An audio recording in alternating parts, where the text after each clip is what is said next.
أعوذ بالله من الشيطان الرجيم.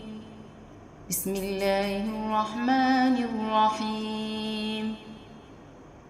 لعن الذين كفروا من بني إسرائيل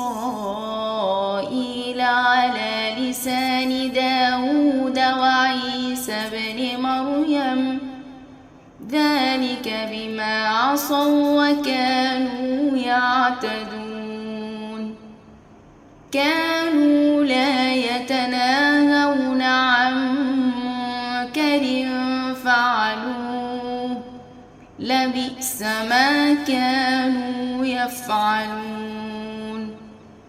ترى كثيرا منهم يتولون الذين كفروا لبئس ما قدمت لهم أنفسهم أن سخط الله عليهم لبئس ما قدمت لهم أنفسهم أن سخط الله عليهم وفي العذاب هم خالدون.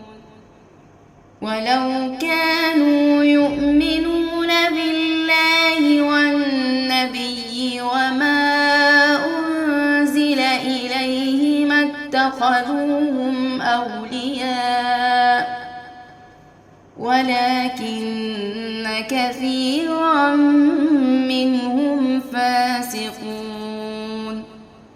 لتجدن أشد الناس عداوة للذين آمنوا اليهود والذين أشركوا ولتجدن أقربهم مودة للذين آمنوا الذين قالوا إنا نصارى ذلك بأن منهم قسيسين ورهبانا وأنهم لا يستكبرون.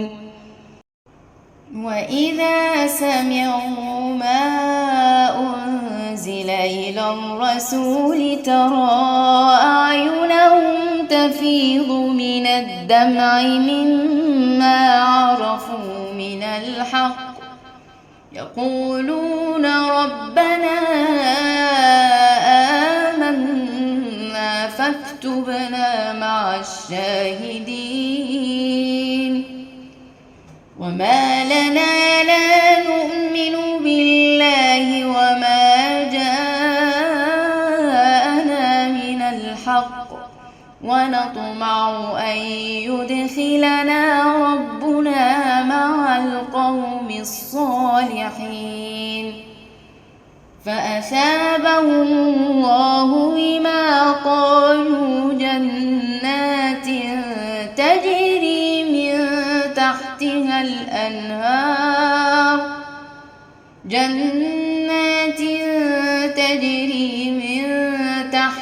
الأنهار خالدين فيها وذلك جزاء المحسنين.